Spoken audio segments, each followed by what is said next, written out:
Fala, meu povo! Vocês estão bem? Estamos aqui começando mais um episódio do Léo Severino Podcast. Obrigado pela presença de vocês, pela audiência. Já peço aquela curtida, já peço aquele compartilhamento. Manda pro pessoal aí poder ver esse episódio também. Obrigado, tá? Obrigado por vocês que estão assistindo a esse episódio. Já assistiram aos outros episódios, têm andado na rua aí na cidade. E tenho a alegria de o pessoal me cumprimentar e falar, pô, assisti aquele episódio, assisti aquele corte, não gostei daquela entrevista, gostei daquela outra. Esse feedback é muito importante para mim. Obrigado por vocês existirem, é por vocês que a gente faz esse trabalho. Estou aqui hoje com uma pessoa muito especial, uma pessoa que a gente já estava para gravar algumas vezes, não encaixava a agenda e os horários não davam ainda, mas hoje conseguimos e vou gravar, vou conversar com a agente de Polícia Civil, a Fran. Fran, obrigado por ter vindo, por ter aceito esse convite. Bom dia, Léo. Eu que agradeço, né? Venho aqui em gratidão pelo convite também de estar aqui, né, e poder falar um pouco da minha trajetória, da minha profissão especificamente, né? Tá aí, a Fran vai começar contando uma história que eu já conheço essa história e vocês precisam conhecer. A Fran prendeu o motorista do Conselho Tutelar de uma cidade onde ela já trabalhou. Olha só, ela vai contar essa história. Você sabia que o motorista do Conselho Tutelar pode ser preso pela Polícia Civil? Espera aí que vai contar já. Só vou agradecer a JR Celulares por ser um dos nossos patrocinadores aqui. Enquanto a gente vai falando, vai aparecendo na tela, o editor coloca na tela os dados da JR Celulares. Quero agradecer também a Clínica Excelência de Navegantes, tem em Navegantes, tem em Itajaí também. Pode colocar na tela os dois endereços, por favor, editor, e telefone também. Agradecer os estúdios Dinâmica, que é onde a gente grava o nosso podcast, pela parceria de sempre. E agradecer a Black Box Bakery, que é o nosso patrocinador oficial, que está sempre aí com a gente também. Vai rodando aí na tela.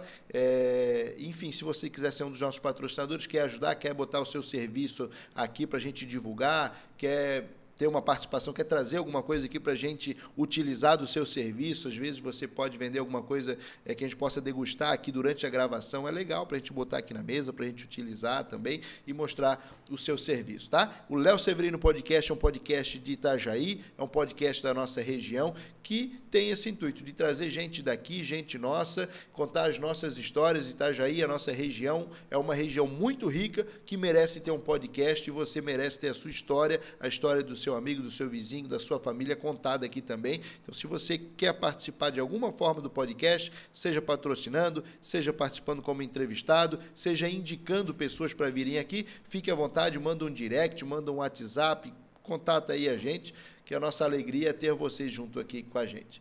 Fran, tu prendeu o motorista do Conselho Tutelar. Me explica essa história. Isso. Então, vamos falar um pouquinho de como foi isso, mas, inicialmente, te peço licença, primeiro, para dizer que eu sou catarinense de coração, né? Eu sou mineira no papel, mas sou catarinense de coração.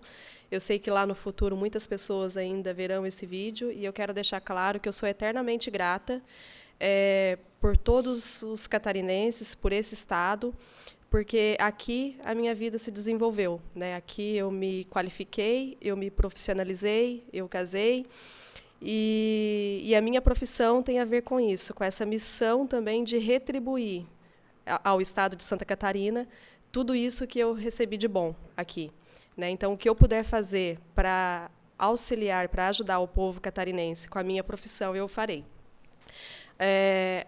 Logo que eu me formei na Academia de Polícia Civil, eu fui trabalhar no Oeste.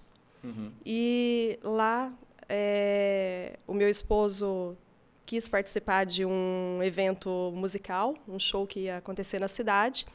E como a cidade não tinha muitas atrações, né, esse show trazia toda a população praticamente da cidade para aquele espaço, para aquele evento. No final desse show, eu estava saindo com ele, com meu esposo, rumo direção à minha casa, e então, num certo momento, ele percebeu, até primeiro que tinha um carro que estava fazendo algumas manobras meio que perigosas ali no meio da população. Meu Deus do céu. E eu estava com o meu filho, que agora é do meio, né, mas era o mais novo na época, no colo. Ele olhou para mim e falou, pegou o meu filho no colo e falou, vai. E aí eu fui. E quando eu me aproximei, eu vi que era um veículo do Conselho Tutelar. Não era só o motorista, era o carro também. Era o carro do Conselho Tutelar e Meu o motorista Deus do estava céu. visivelmente embriagado. Jesus. Então, eu já, naquele momento, dei a ordem de parada, ele até que me obedeceu, ele parou, mas assim, tinha todos os sinais de embriaguez visíveis. Aham. A população se aglomerou e eu acionei a polícia militar para me dar um auxílio. Eu estava sozinha Sim. naquele momento. E até, né, para conduzir, eu precisaria de uma viatura ali. Tu não estava a trabalho, tu estava no teu momento de lazer ali. Exatamente. E então, nesse exato momento, um outro cidadão começou a me desacatar. E ele dizia, me tratava de vários nomes pejorativos. Que não era o motorista, outra pessoa que Não, apareceu lá. outra pessoa que também estava embriagado, mas pessoa influente na cidade. Ah, entendi. E ele dizia que eu estava agindo daquela maneira porque eu era nova na cidade, porque tinha vindo do litoral e não sabia que aquela forma não era a forma de trabalhar ali. Aí eu, como assim, a forma correta de trabalhar não é a forma correta de trabalhar aqui? Né? Alguma coisa está errada. Aqui é normal dirigir embriagado com o carro do Conselho Tutelar no meio de um monte de gente. E daí outras pessoas vieram, se aproximaram de mim, pessoas influentes também. Ah, porque você não pode prender o motorista do Conselho Tutelar, ele é funcionário público, isso vai acabar com a vida dele. Eu, sim, ele dirigir embriagado está correto, então. Ele pode sair daqui, ele pode causar um mal não só para a vida dele, como de outras pessoas, e se eu não agir, eu também estarei prevaricando. A lei serve para ser cumprida, para ser aplicada, não tem volta. Ele assumiu o risco, a partir do momento que ele quis dirigir embriagado, que ele consumiu a bebida alcoólica, que ele utilizou o veículo oficial, fora do horário de trabalho, e ainda embriagado, ele assumiu o risco de sofrer as consequências da lei. Sim. Então, acionei a polícia militar veio, daí saímos daquele local, né, naquele momento, até para sair um pouco ali da população, né, porque tinha muita aglomeração. De imediato, eu não tomei nenhuma conduta com relação ao desacato do outro cidadão, Sim. porque ali a embriaguez era o meu foco, né, e eu estava sozinha, não tinha como dar atenção aos dois casos ao mesmo tempo. Então, meu foco principal era o motorista do Conselho Tutelar. E ali num local mais afastado, próximo da base da PM, foi feito o exame etilômetro, que é... Ele aceitou fazer? Ele aceitou. E estava, assim, muito acima do nível, mas estava tão acima que ele mal conseguia caminhar. Ele não sabia o que ele estava dizendo, inclusive. Meu Deus do céu. Aí fomos todos para a CPP para lavrar o flagrante. E depois eu virei o comentário na cidade. Porque era cidade pequena e é um fato que repercutiu bastante.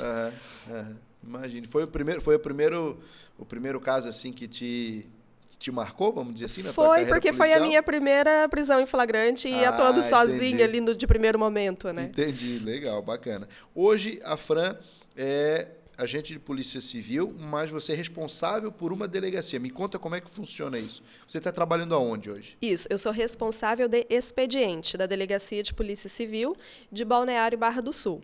O que acontece? Balneário Barra do Sul não é uma comarca. E cidades que não são consideradas comarcas, que não têm fórum na cidade, Sim. Elas têm uma delegacia de município dentro do estado de Santa Catarina. Então, nessa delegacia de município, o delegado titular não fica lá. Ele fica numa outra delegacia próxima, na delegacia de comarca. E fica um agente ali responsável pelo expediente, que coordena o expediente da delegacia, né? E que exerce, além da atividade eminentemente policial, outras atividades administrativas. Entendi. Não tem o poder de um delegado, mas tem um poder administrativo de organizar as coisas internas ali. Exato. Tem café aí?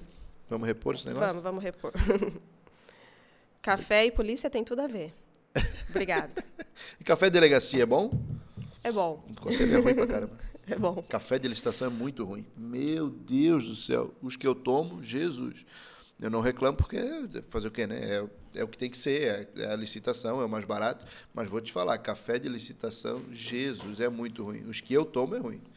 Então a gente compra uns por fora, assim, por conta, né? Para poder tomar um café um pouquinho melhor.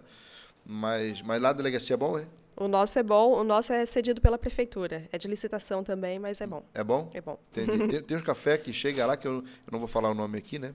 Para não ficar ruim, mas não encontra em mercado. É um café que, se tentar comprar no mercado, você não encontra. Não tem? Só serve para licitação mesmo, mas tá bom. Tá bom, tudo bem. Então, a Fran hoje é responsável pela delegacia de Balneário Barra do Sul. Isso. Tá.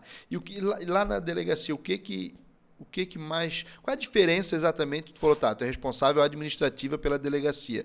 Na prática, os agentes se reportam a ti como responsável pela delegacia? Qual é a tua relação enquanto agente responsável por uma delegacia? Qual é a tua relação com o delegado ou delegada da comarca? É uma relação diária? Passa os relatórios diariamente? O que é feito ali na delegacia? Qual a diferença dessa delegacia para uma delegacia que tem um delegado dentro? Isso. Tudo que eu faço ali, todos os meus relatórios são encaminhados para o delegado e ele que é a autoridade que dá os encaminhamentos, né? Eu obedeço aos encaminhamentos que é dado por ele. Porém, eu participo de inúmeras reuniões de conselho de segurança, reuniões da prefeitura, eu encaminho ofícios, e tomo outras decisões administrativas na delegacia, né? Esse contato diário com os outros órgãos do município. Do município, isso, tá. Que é feito por mim. Outras delegacias, uma delegacia de comarca, por exemplo, ela não tem um responsável direto, agente policial, porque tem o delegado que fica ali, né? Aí, com relação às delegacias especializadas, existem delegacias que são especializadas que compreendem outras cidades maiores, né? Por exemplo, a cidade de Joinville, que tem a delegacia de homicídios, que tem a DPCAM. Já as delegacias de comarca, que é uma delegacia só, ali ela é meio que clínico geral, atende todos os tipos de ocorrência. Segue a mesma lógica de um fórum. Num fórum tem a vara única, quando a comarca é menor, tem a vara única, e conforme vai ampliando e necessitando, vai ampliando outras varas. A delegacia segue essa mesma lógica. Exatamente. E a delegacia de Balneário Barra do Sul, né, ela atende todos os tipos de ocorrência. Mas o que eu tenho com muita frequência lá, ocorrências de furto, porque cidade de veraneio, em que existem muitas casas fechadas e que os moradores vão somente aos finais de semana. Mas o que eu tenho maior recorrência é crimes de violência doméstica e familiar contra a mulher. Quando eu iniciei a minha atividade policial, eu não imaginava que eu fosse ser tão atuante em crimes de violência doméstica e familiar contra a mulher. E hoje a minha principal atuação é essa. E tu, como mulher, tu vê uma diferença no tratamento da policial mulher? Porque tu é responsável por uma delegacia, você tem agentes que devem se reportar a ti, não como autoridade sobre eles, mas você é responsável por algumas coisas que outros agentes não podem fazer, bem como a própria população, de forma geral. Uma mulher policial, na posição que tu ocupa hoje, você entende que há um certo desrespeito, ou as pessoas têm mais dificuldade de dar o devido respeito ao teu cargo, ou isso não acontece? Léo, não só a mulher policial, mas eu acho que toda mulher em si, a gente ainda tem uma cultura no país daquela sociedade patriarcal, né, em que há uma relação de submissão do homem com relação à mulher. E eu já passei situações assim, de estar dentro da delegacia e alguma pessoa vir procurar o delegado, ou algum agente policial homem, e eu me apresentar e querer resolver e estar ali apta a ouvir, né, o relato da pessoa, e ela, não, eu quero falar com o delegado. Assim, aqui não tenho delegado, mas sou eu que sou agente responsável pelo expediente, estou aqui para atender. Não, eu quero o delegado. Assim, mas e você perceber que aquele fato em si é porque a pessoa não se sente segura de falar com uma mulher. Acontece. E muito. Entendi. Muito mais do que qualquer um possa imaginar. Teve algum ato assim, de fato de desacato expresso? Porque aí você percebeu. Sim. Tem a sua percepção de que há um certo desprezo ao fato de ser mulher e estar nessa posição. Teve algum caso, algum ato assim expresso de desacato? Sua isso, sua aquilo, não vou falar contigo, alguma coisa assim nesse sentido? Ou aí o pessoal respeita a Glock? Não. Não, assim, diretamente não. Eles deixam nas entrelinhas, né? Você percebe nas entrelinhas que há um certo desrespeito somente pelo fato de você ser mulher. Tanto de pessoas conduzidas também, já houve situações de eu sentir um certo desprezo do conduzido com relação a mim pelo fato de eu ser mulher. Entendi. Mas está preso do mesmo jeito. Foi preso do mesmo jeito. Com relação à violência doméstica que tu estava falando, é o maior número de casos? É o que eu mais tenho recorrência na delegacia hoje. Furto e violência doméstica. Violência doméstica. E aí o que acontece quando uma mulher chega? Como que chega? Chega pela PM? Chega a própria mulher mais na delegacia? Qual é a maior porta de entrada desses casos? Então, muitas vezes é a mulher mesmo que vai até a delegacia, porque os que são encaminhados pela PM, normalmente são em casos de flagrante delito, que vão direto, né, às vezes fora de horário de expediente, para delegacia, para a central ali que atende esses casos. Porque não é plantão ali, a delegacia fecha. Fecha, isso. Entendi. Aí, fora de horário, quando acontece esses casos, de madrugada, acontece esses casos de flagrante, vai direto para uma outra delegacia da região. Isso, para a CRPP de São Francisco do Sul, no caso ali. Entendi. Então, mas a maioria dos casos que eu atendo de violência doméstica são procuras da própria mulher, né? A própria mulher que procura pela delegacia. Então, o que acontece? Balneário Barra do Sul hoje é uma cidade que a economia ela está mais voltada da pesca e do artesanato. Então, muitas mulheres elas não têm uma qualificação profissional ou elas não têm renda própria. Então, a maioria depende da renda do marido. Isso é um tipo de circunstância, não a única, que a mantém no ciclo de violência. Né? Existem outros casos ali, por exemplo, o respeito religioso delas próprias, de achar que elas têm que viver no ciclo de violência por respeito à religião. Existe a questão sentimental, que é o que mais abala a mulher também, porque, né, às vezes, muito tempo de convivência, tem os filhos, e ela não quer simplesmente, ela acha que se ela terminar a relação, ela vai estar simplesmente acabando com a família ou com a vida dos filhos, né? Então, tem aquele vínculo emotivo, aquele vínculo, e o vínculo psicológico, sim, né? Então, essas mulheres, muitas delas, elas vivem no ciclo mesmo de violência, né? Que ela sofre a violência, aí muitas vezes ela procura pela polícia, aí o homem muitas vezes entra naquela tentativa de reconquistar a mulher, de dizer que mudou, que vai ficar tudo bem, né? E daí ela acredita ou ela dá um crédito e dali um pouco, quando ele vê que ele conquistou a confiança dela de novo, aquele ciclo volta a acontecer. Aquela velha história, ele só me bate quando bebe, mas bebe todo dia. Não, e esse é um ditado que muitas vezes que é verdade. Que é verdade, e eu ouço isso mesmo na delegacia muitas vezes. Ele só é agressivo quando ele bebe ou ele só é agressivo quando ele consome drogas.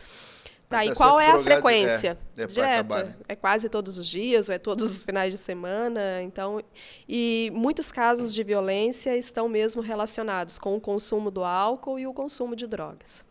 Para acabar. E aí, como que se dá esse atendimento com a mulher? O que a delegacia pode fazer? Então, quando eu comecei a trabalhar em Balneário Barra do Sul, o que eu comecei a perceber? A mulher chegava lá, fazia o boletim de ocorrência com o servidor lá na recepção. De lá, às vezes, ela queria medida protetiva, ela passava para o escrivão para requerer a medida protetiva e outras vezes ela voltava num outro momento para poder dar o depoimento. Então, eu comecei a perceber que aquele atendimento não era adequado para a mulher, que ela precisava de primeiro, de uma mulher que pudesse atendê-la diretamente, para que ela se sentisse mais à vontade, de relatar alguns fatos que às vezes vêm a constrangê-la. Sim. Né? Que, às vezes o homem utiliza de xingamentos pejorativos, de situações que acontecem, às vezes, entre a intimidade deles, que ela não se sente à vontade de vir e relatar para um homem. Sim. E eu passei a perceber também que o adequado era que fizesse todo o atendimento em uma única oportunidade. Né? Porque cada vez que ela voltava na delegacia, cada vez que ela passava por um atendimento diferente, ela tinha que reproduzir toda aquela situação violenta novamente. Revitimizar, lembrar, refalar, falar tudo de novo. Isso. Então, o que eu comecei a fazer? Chegou mulher para atendimento de violência doméstica, é direto comigo. Ali eu já inicio o BO, eu já faço um relato mais detalhado, que eu já vou complementar ali, integrar num termo de depoimento, e já faço o pedido de medida protetiva, então ela sai dali já com todos os atendimentos e ela não precisa mais voltar na delegacia, porque o que acontece? A gente tem que... A mulher, ela sofre uma violência em casa. Né? E ela procura pela delegacia.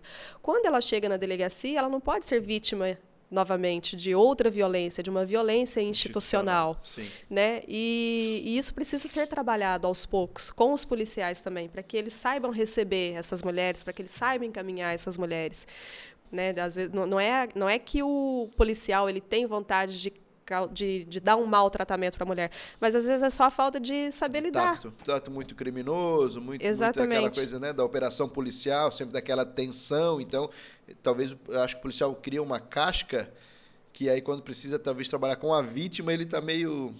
Isso. Naquela tensão do confronto sempre, né? E acontece, né? Acontece. Isso aí é... Hoje tens ideia de quantas assim, de medida protetiva? Como é que funciona? A mulher vai lá e pede uma medida protetiva, se verificar que é o caso. Em Balneário Barra do Sul hoje, quantas medidas protetivas tem? Quantas mulheres tem? Nós hoje estamos com um número total, expedidos pela própria delegacia de Balneário Barra do Sul, de 25 medidas protetivas de urgência. Desde o dia 1º de janeiro até a data de hoje, né? Esse ano. Isso. 25 medidas protetivas, mas existem aquelas que são expedidas no período do flagrante, né, que as mulheres são encaminhadas ali para a CRPP, e também aquelas situações assim, em que, de repente, ocorre o fato na cidade e a mulher resolve ir para outra cidade. Vai para outra cidade. Isso, e fora da cidade ela pede a medida protetiva em outra delegacia. Aí, esses números eu não tenho total agora, mas expedidos pela própria delegacia é o total de 25. Entendi, perfeitamente. Agora, Fran, diz uma coisa para mim. Tem a gente escuta muito uma reclamação generalizada da população de que a polícia militar faz uma ação, prende determinado criminoso e leva para a delegacia e depois de alguns minutos o delegado solta. A PM prende, a civil solta. A PM prende, a civil solta. E várias situações onde a gente vê que tem de pessoas, às vezes, que cometem um homicídio e aí vai se puxar a ficha dessa pessoa. Tá vendo? Já foi preso 30 vezes e foi solto as 30 vezes. Agora matou uma pessoa. Por que isso ocorre? Isso é verdade, é mentira? Tem justificativa? Não tem? Me explica um pouquinho isso. Léo, muitas críticas que acontecem hoje, não só o trabalho da Polícia Civil, às vezes o trabalho da Polícia Militar, ou do Conselho Tutelar, ou de alguns outros órgãos, essas críticas elas acontecem porque falta um pouco de conhecimento mesmo, falta trazer informação para a população. Porque o nosso trabalho ele é voltado para a aplicação da lei. A gente trabalha com base na lei. Sim. Né? Então, o trabalho da Polícia Militar é prender o cidadão em desacordo com a lei, encaminhar para a delegacia de polícia. Sim. Mas ali, na delegacia de polícia, o delegado está adstrito ao que dispõe o Código de Processo Penal e o Código Penal. Então, o Código de Processo Penal ele tem uma disposição para falar do que é flagrante, né? O que é flagrante? É aquela pessoa que acabou de cometer o crime ou que foi perseguida instantes após cometer o crime pela autoridade ou por qualquer pessoa, né? Mas assim, logo após ter cometido o crime. Ou foi flagrado com instrumentos, com arma do crime, logo após ter cometido o crime. Isso é uma situação flagrancial. E quando o cidadão chega na delegacia, o delegado vai verificar se ele está em situação flagrancial. Porque já aconteceu da gente receber pessoas que cometeu um crime ontem e hoje é apresentado na delegacia, mas não houve perseguição, não foi acompanhado, foi encontrado depois. Certo. Ele não está mais numa situação de flagrante. Não tem como mantê-lo preso. E isso significa que, se ele for mantido preso e for encaminhado preso para o judiciário, não adiantou nada o trabalho da Polícia Militar ter sido excelente, porque ele vai ser solto, porque aquela prisão foi considerada ilegal. E, às vezes, uma situação ilegal anula todo o processo, inclusive impede a punição dessa pessoa. Uma outra questão é que o delegado, quando recebe o preso, ele vai analisar todas as questões ali legais, e muitas vezes ele vê que aquela pessoa ela tem direito a receber uma fiança, a pagar uma fiança, a responder o processo em liberdade mediante o pagamento de fiança. Então, cumpre ao delegado arbitrar essa fiança. E eventuais questionamentos não tem que ser pro delegado, para a Polícia Civil, para o trabalho da Polícia Militar, tem que ser a respeito da legislação. Está previsto na legislação, a gente não tem opção, tem que cumprir o que está na lei. Entendi. Então é uma situação puramente de legislação. Exatamente. Tem que se brigar para que haja uma alteração, questões legais. Uma alteração no Código de Processo Penal e no Código Penal, vamos dizer assim.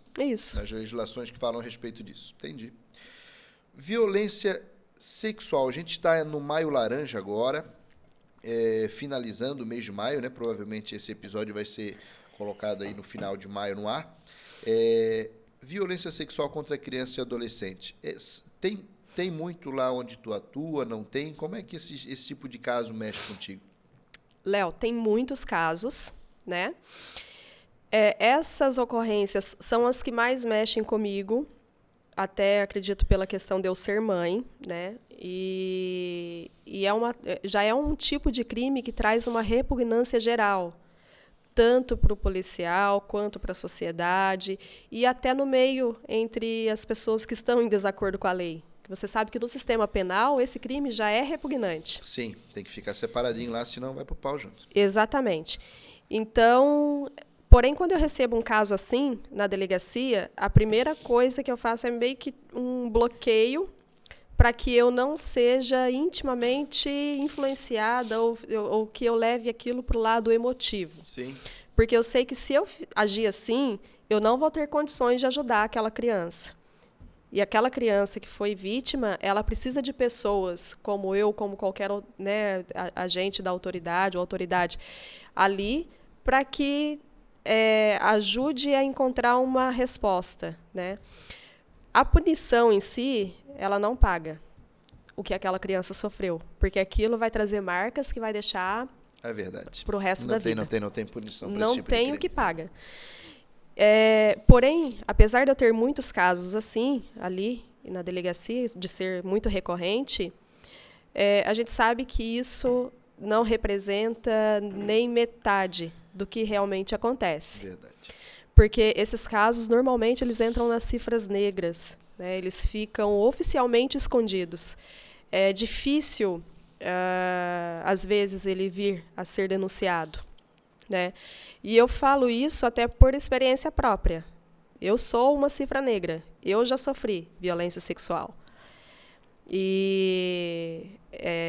Então, eu posso dizer assim, que eu sou um caso que não foi a judiciário, que ficou escondido, né? E que nem os meus pais souberam. Então, assim,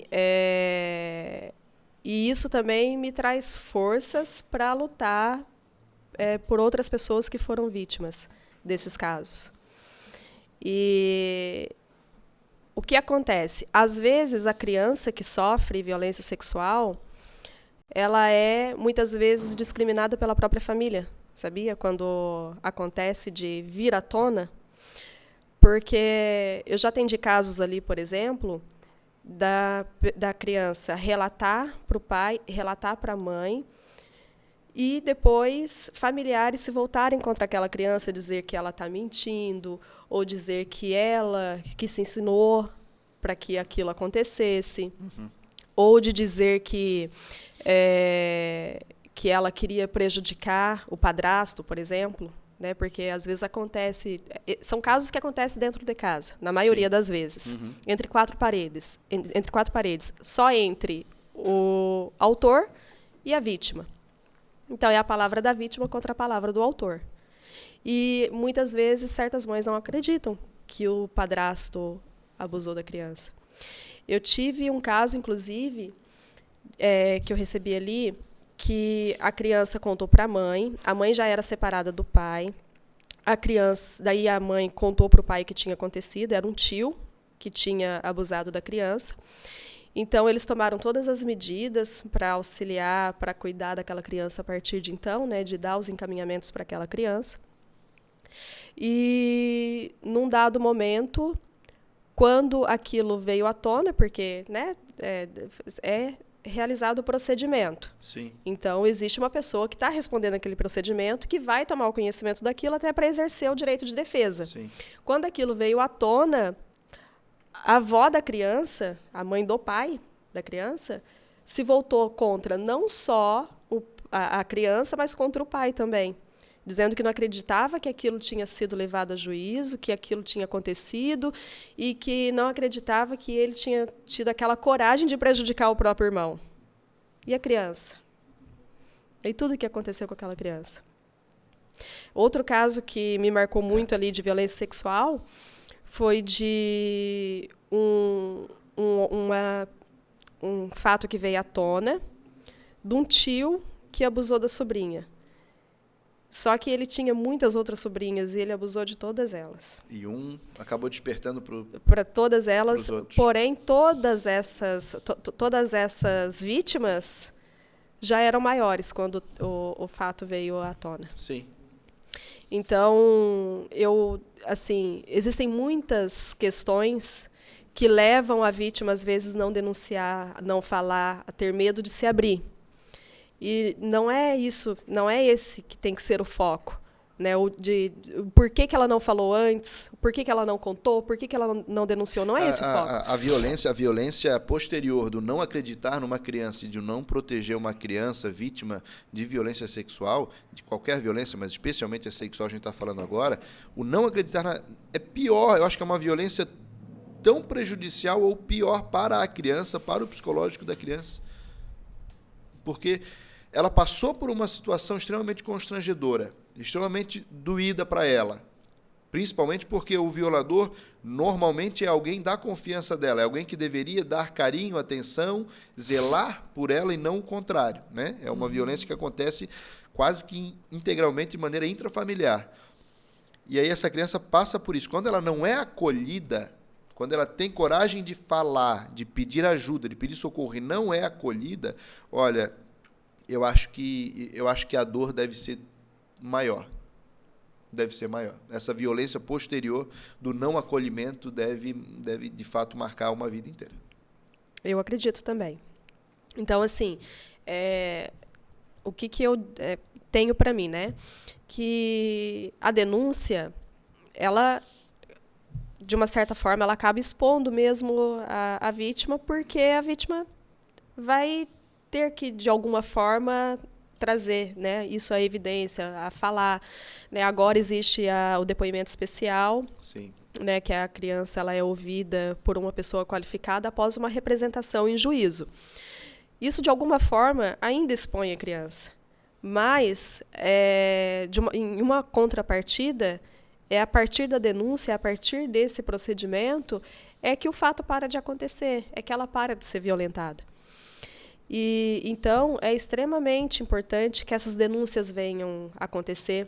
Né? Às vezes, muitas pessoas têm medo de se envolver, têm medo de falar, mas existem os canais de denúncia anônima. Sim. Né? Até depois podemos pedir para o editor colocar ali os canais de denúncia. Pede para o editor colocar os canais de denúncia, o Disque 100 é na tela, editor. Então, assim, é preciso denunciar. Porque a gente não sabe, Léo, quando isso pode acontecer. Às vezes pode acontecer dentro da própria casa, da nossa própria casa. Tá? E a gente não sabe. Então, assim, a gente não quer que isso aconteça com ninguém da nossa família. Aquilo que a gente não quer para a gente não quer para o outro também. Né? Então, é preciso denunciar, é preciso... Se você não quer se envolver, se você não quer... Pelo menos traga as informações para que nós possamos investigar, para que nós possamos ir atrás e para que a gente possa tentar dar uma solução para aquele caso. Perfeito. Fran, agora como é que tu consegue, como é que a Fran, agente de polícia civil, que trabalha diariamente com situações complicadas, tensas, eventualmente necessitando ir para um confronto, ou para uma perseguição, ou para uma operação mais complexa, como é que a Fran, agente de Polícia Civil, consegue ser a mãe e esposa, ser a Fran esposa e ser a Fran mãe de 4 filhos? Como é que consegue separar a gente mais casca grossa, assim, porque não dá para ser muito sensível na delegacia, né? Apesar das situações com a vítima, que tu falou que consegue lidar melhor aí sim a sensibilidade. Mas, de forma geral, no confronto, na prisão, enfim, trabalhando com a vagabundagem, tem que ser mais casca grossa mesmo. Como é que essa Fran se diferencia da Fran esposa e da Fran mãe? Eu vou te falar bem, vou te ser bem sincera, vou falar bem a verdade. Quando eu chego em casa, eu não tenho nem tempo de pensar em outras coisas. 4 filhos não é fácil. Mas eu também digo assim, porque eu fiz o curso na academia de polícia, depois eu fiquei um certo tempo sem estudar, voltei para a academia como instrutora de agentes de polícia e de guardas municipais, então, eventualmente, eu ministro algumas aulas lá. Fiz pós-graduação também pela Acadepol, e hoje faço o curso EAD de licenciatura em matemática. Sim. Estudo outras coisas também. Mas algumas pessoas me perguntam, como tudo isso é possível? Eu tenho, junto comigo, um grande homem. Então, quem acompanhou a nossa história sabe que quando eu fui para a polícia, a gente a gente teve alguns perrengues, no sentido assim, de que eu e o André tivemos muito tempo desempregados. Apesar de estarmos desempregados, nenhum dia faltou o que comer dentro de casa. Deus foi muito fiel nesse sentido. Em todos os sentidos, Deus é fiel, né? Mas nós passamos um ciclo de desempregos, e daí eu passei para o concurso da Celesc, comecei a trabalhar na Celesc, e, na sequência, o André começou a trabalhar na cervejaria Itajaí. E ele estava super bem, ele era gerente da cervejaria. Ele começou como motorista e passou a gerente. E, num dado momento, a polícia chamou. Então, a gente ficou naquela. E agora? Vamos largar tudo daqui e vamos para Florianópolis, porque o curso é lá em Florianópolis e tinha que ficar lá, porque as aulas são diárias, começa bem cedo. Ou vou desistir. Num outro momento, posteriormente, eu quero voltar aqui para a gente conversar um pouco, para eu contar como é que foi a minha trajetória até chegar na polícia. Perfeito. Mas aí o que acontece? Daí ficamos naquela agora, desisto ou vou? Eu não iria para Florianópolis se o André não seguisse comigo. Por quê? Eu não deixaria, na época eu tinha o André e o José, e eu não ia deixar eles aqui só com o André, e também não ia levar eles comigo para lá, deixar eles ao cuidado de outras pessoas e o André ficar. Ou o André abdicava do trabalho dele, que ele estava super bem, depois de ter passado um monte de problemas, ou eu não ia para a polícia. Que bacana. Ou vai todo mundo ou não vai ninguém. Ou não vai ninguém. E ele abdicou do trabalho dele para me acompanhar. Uhum. E, a partir de então, em vários momentos ele abdicou do trabalho, do estudo, para poder estar junto comigo. Porque depois que eu engravidei dos gêmeos, que eu tive os gêmeos, então eu precisei ainda mais dele para que eu pudesse exercer a minha profissão. Porque inclusive os gêmeos nasceram no período da pandemia, período que já não tinha mais escola. Então, ou ele ficava por conta dos 4 em casa, ou eu simplesmente não conseguiria exercer o meu trabalho. Então, hoje, eu trabalho na polícia, eu estudo, e ele trabalha em casa, como ele pode, e também, no período da manhã, os meninos, os mais velhos, vão para a aula, e eu já fico doida com os gêmeos em casa de manhã, e à tarde, quando os meninos voltam da escola, tá ele sozinho e mais os quatro filhos. Sim.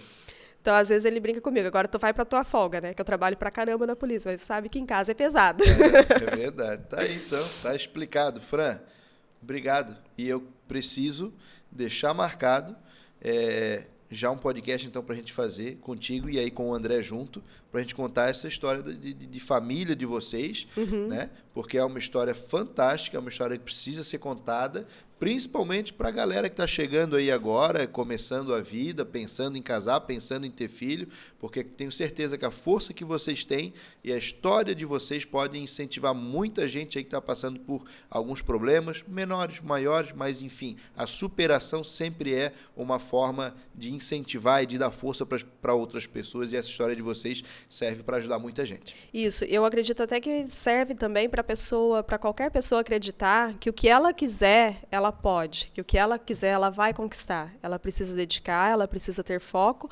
mas o que ela quiser, ela vai conseguir. Até a minha trajetória na polícia, quando eu vier contar, eu vou contar um pouco disso, até da prova de capacidade física, como foi, porque eu era sedentária. Então, o que você quiser conquistar, você quer ser juiz você quer ser juiz em 2 anos, se você dedicar em 2 anos, você pode ser juiz, né, tendo todos os outros requisitos. Você quer ser delegado, se você se dedicar, você vai ser delegado. O que você quiser, você pode. É só acreditar e lutar para que isso aconteça. Tá aí. Fran, obrigado. Eu que agradeço. E a próxima já fica pré-marcada. Ok. Pessoal, obrigado. Obrigado por estarem aí, obrigado pelo clique, obrigado pelo like, obrigado pelo compartilhamento, obrigado pelos comentários, obrigado por vocês estarem aí. É para vocês que a gente faz isso daqui. Se vocês não estiverem aí, não tem sentido a gente gravar do lado de cá. Obrigado por tudo e até a próxima. Valeu!